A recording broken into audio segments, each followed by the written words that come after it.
I got a jicama. You know about jicama?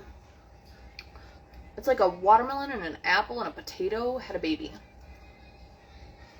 I have not seen these in stores in such a long time, and I've been wanting to make this fermentation recipe using jicama. And so yeah, there was some at my natural grocers today. So today I'm going to ferment some jicama. It's going to be so fun. There's a bit of prep work involved. These suckers are harder than rocks, I swear. It is hard to cut through jicama. My son wanted to cut it, and I was like, bro, there's not an easy thing to cut. So I say start off, cut it in half, and get it on a flat side. That is the very first thing to do. I would have been on here to show you guys earlier, but my son was helping me, and I don't put him on here. I actually cut a quarter of this up already, and my kids have taken it and ran away with it. I was trying to use this little potato slicer to do jicama sticks, and it worked okay. They broke a little bit, so I'm going to try cutting them by hand next and see. And these are a little fat. I don't know how many days it's going to take to ferment this. I imagine at least 5. It's really yummy and refreshing. If you've never had jicama before, it's really super good. If you like an apple, crispy, like a crunchy, I want to try to freeze dry some, but to do that, I'm going to have to go back to the store and scoop some more up before. Yeah, this is not the best tool for this. Maybe if one of these days I'll get one of those fry cutters, like the big restaurant style ones. Those things are awesome. My friends have one. That would make this way easier. It's like stuck in there. I see why the person I got this from gave it away. How's everybody doing today? Welcome. We're gonna ferment up some jicama, and I think I'm gonna do carrots today too. I just had finished off our carrots, and we are running low on our fermented goodies, so it's time. I also got some sauerkraut, so we're gonna some cabbage to make sauerkraut, so I'll probably make some of that too, and just knock it out. And this is kind of how I ferment. I ferment in waves. Like, I'm not constantly fermenting. I just do like 3 or 4 big jars of something, and then I take a break for a while and we eat on that, and then when we start getting low, I'll make the next thing. All right. Finally. Okay, I think I'm done with this thing. Fun in theory. I'm going to try it on potatoes and see if that's any better, but it does not work great on jicama. It is too hard. Let my crew know that I'm live here. Not everybody's on, but here we go. All right. So what we had to do is, it was pretty big.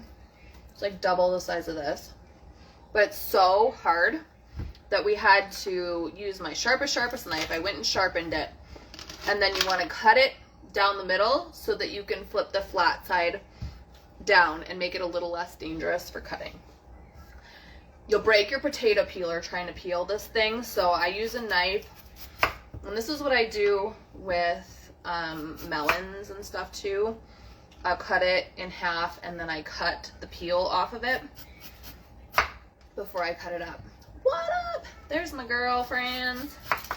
I'll put out the call. What are you ladies doing? We're gonna ferment up some jicama.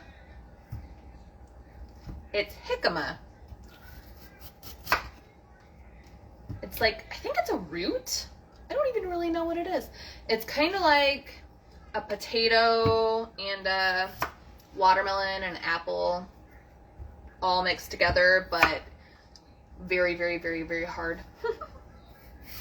It's super crunchy. It makes a really yummy salad with like paprika and sumac and spicy peppers and lime juice and maybe some fresh cilantro.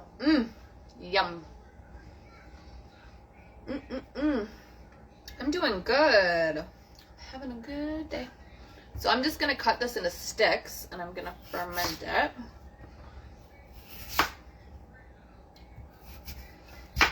I figure I'll do this for a little bit, and we'll let the kids take over the screens for their Pokemon time when your guys' are done with school. Okay, this is significantly easier to cut than... I was trying to use this French fry cutter. No so bueno. There's a lot of amazing prebiotic fiber in jicama. Really, really good for the gut.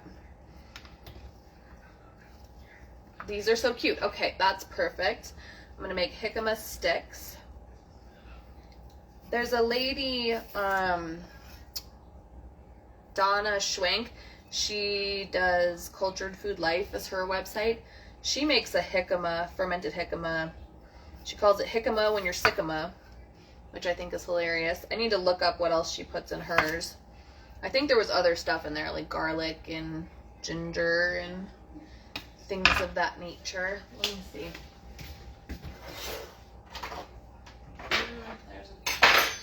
Hey, you guys did not clean up your stuff at this table. Jicama.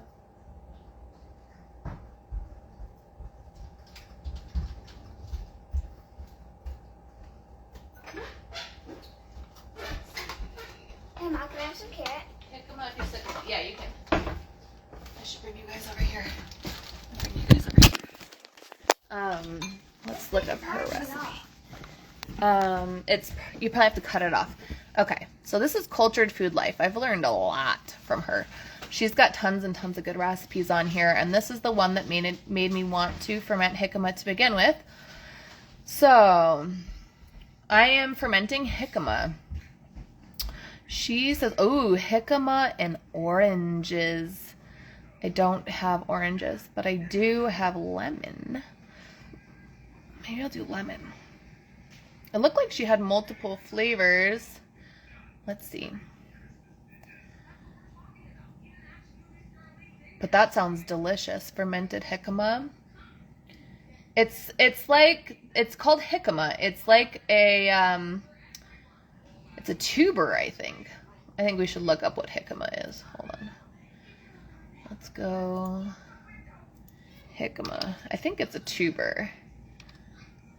It's delicious. It's like crunchy. Here it is, jicama. It's a vegetable, commonly known. It's a Mexican turnip, so it's a root. Native to Mesoamerica, vine, although it's named jicama, most commonly refers to the plant's edible tuberous root. Yeah, it's in the pea family. It's delicious. They're hard. They're really, really hard to cut. They have a texture similar to an apple. Really yummy. It's sweet. It's really light and sweet, but crunchy. It's very fibrous. No, this video does not want to play. That's all right. We tried. But yeah, this is what we're fermenting today. It's called jicama. And I may actually... It says to use orange zest in her recipe here. The zest and the juice. Maybe I'll do it with lemons. That sounds interesting. Oh, you're going to make carrots this week with oregano, onion, jalapeno. Dash of lemon or lime. That sounds so good. Hi, Holly's here. Hi, Holly. We got jicama at the grocery store today, so I'm gonna ferment some jicama. Jicama. Okay. I've been wanting to do this for such a long time. I've been wanting to try this recipe, so I'm super excited to have gotten a hold of some jicama, and I may have to figure out how to grow it because my kids are really enjoying it.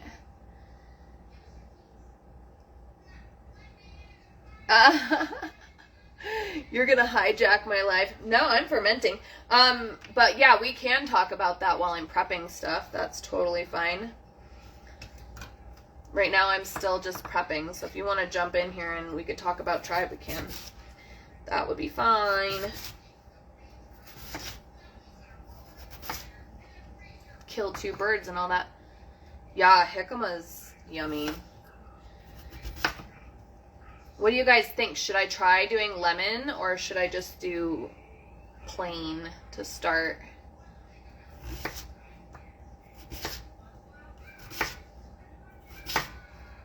I'm kind of torn. And there's a lot of veg in this little thing. It's solid, it's dense.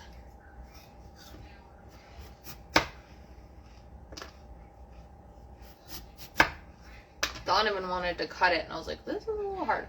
Yeah, I'm doing sticks. Jicama stigma. Couldn't help it. I think the lemon. Yeah. Maybe not so much the juice. Maybe just the flavor it. It's not super bland. It's like, it's sweet. It tastes sweet to me.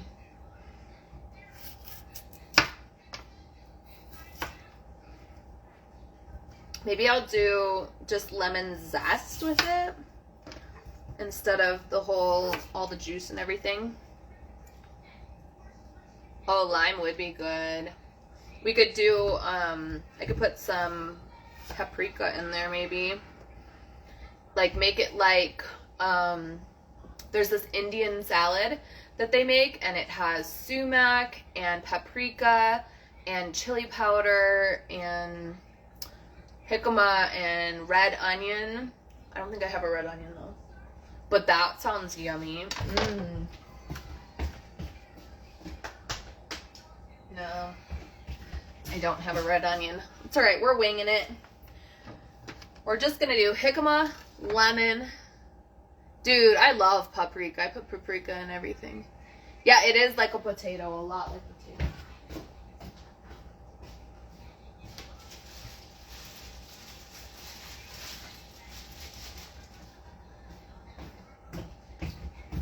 All right, we're gonna zest lemon into there.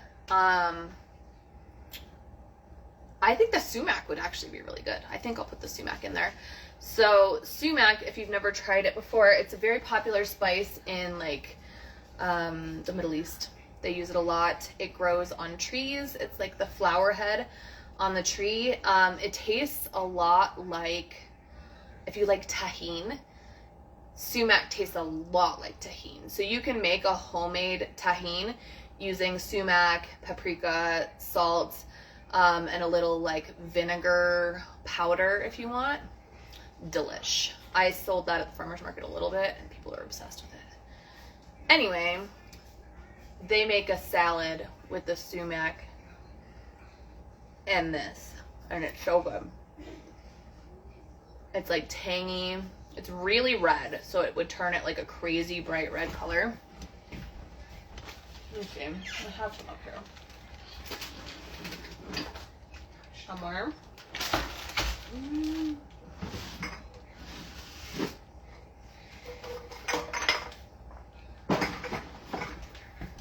My phone's gonna be mad at me for live streaming.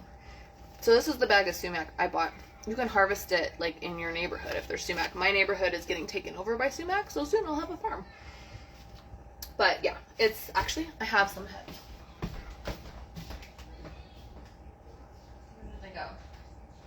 What happened to my bag of sumac? Oh, I don't know what I put. Never mind. Somebody moved my fresh sumac. Man, I wish I knew that before I bought a bunch of chili powder. Oh, the lime powder to mix the salt and tahini. Yeah. Super easy. And it tastes delicious. I bought, I saw an ad the other day for vinegar and onion popcorn seasoning. And I was like, oh. And then she's like, yeah, here's how you make it. You just buy the powdered vinegar. I was like, powdered vinegar? I didn't know that was a thing. So I went and ordered some to make salt and vinegar something. I'm not sure what yet. We'll make something. But maybe put it on popcorn like they said. It sounds delish. I also have my freeze-dried fermented spicy pickles that I'm thinking about powdering those and making a popcorn seasoning out of that. Sounds painful, but I think it's going to be delicious. Okay, so I'm done cutting. So let's ferment these bad boys. Let me get my scale here. I have a bunch of peppers right here. I need to ferment my peppers. I've been saving them. Okay, I have a scale. I have a jar. We're going to put the scale in the jar on the scale, and we're going to just set it to grams. Make sure it says 0.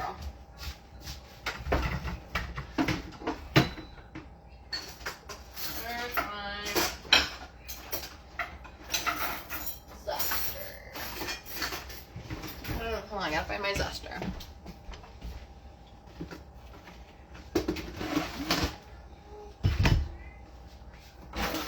There we go. I got this nifty little zester from like a kitchen gadget store. And you just grind up the side of the lemon and it gets caught inside of the little compartment. Best thing ever. Best thing ever. So I'm going to do the zest of 2 lemons. And I think I'm going to put some of the sumac in here.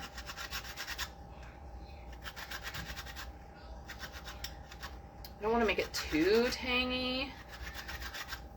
I don't know. Lemon zest isn't tangy. It just gives like lemony flavor. So I think that'll be fine. Maybe I should do small jars just in case. That's probably not the worst idea. Do I have... Nah, we'll just do a big jar. It'll be fine. I'm going to do the zest of 2 lemons for this one. And we're going to do this by weight. Always by weight. That way we can ensure that we have the right percentage of salt to our brine. So we can be sure that we're getting that pH down low enough so that we won't have spoilage. I suspect this is going to be a fairly fast ferment because it is pretty sweet. Let me see what Donna says on her thing.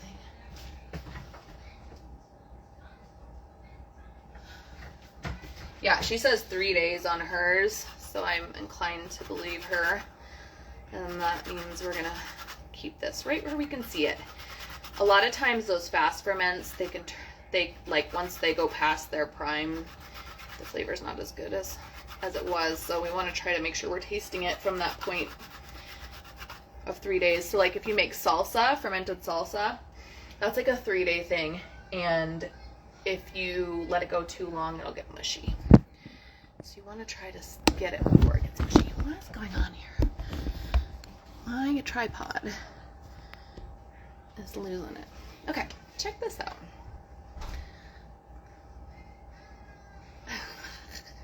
Love this thing. Okay, so we have this. It says tear. It's a 0. We're gonna start filling it up with our jicama stickamas, like so. Whoop! Ah, floor jicama. There's my sumac. I'm gonna put a little bit of this sumac in there. See, it's just like red powder. This is the flower head off the sumac tree. Okay, just put that in there. Ooh, that's gonna make it really pretty. And then I'm gonna put some of this lemon zest in. It's all gonna get mixed in, but add it in a little at a time just for looks. We're gonna put some more of the jicama in there. And I'm gonna try to organize these a little bit.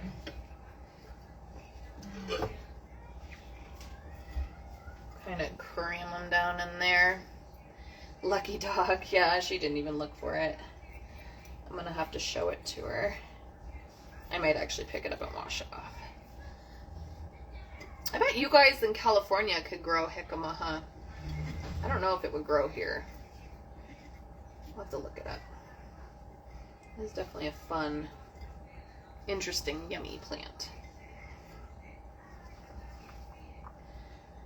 I'm actually thinking that making a salad using the juice of these lemons and some of this sumac would be really yummy. So I might do that next. I'll throw some more of the sumac in there.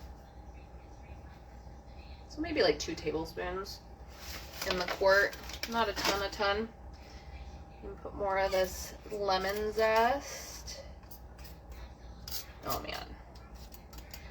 It's gonna be yummy. You gotten some from the farmer's market? Oh yeah. I bet you could. It says it's in the pea family. I wonder if the plants grow other veggie you can eat.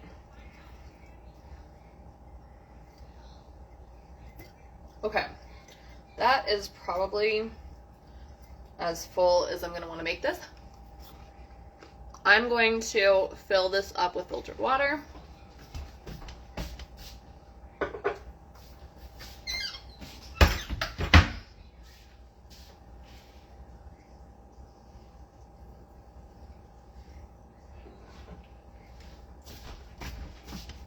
Great. Now we have our scale. And we are at 951 grams. So we're going to multiply that by 0.03 to get a 3% solution.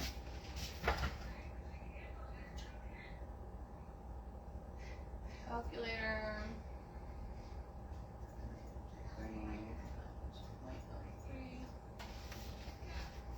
Okay, we need 28 grams.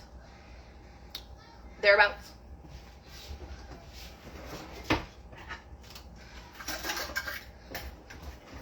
So, we're going to tare our scale, and this is where other people's recipes always drive me crazy. So let's see how much 28 grams is in tablespoons. She said about 4 teaspoons. So she's about 3 teaspoons short on her recipe to have a solid brine. But she also uses the culture, so that means you need less salt. You could use something like kombucha, and that would totally work. And so now I'm going to take my favorite tool, the spring, and I'm going to pop that lid right on top and screw it down just like that. And I'm just going to give this a quick shake to kind of mix the salt in. But there you have it. Sumac, lemon zest, 3% salt in the jicama. We're going to let this sit on the counter on a plate 3 days, see what happens. I think it's going to turn a beautiful red color.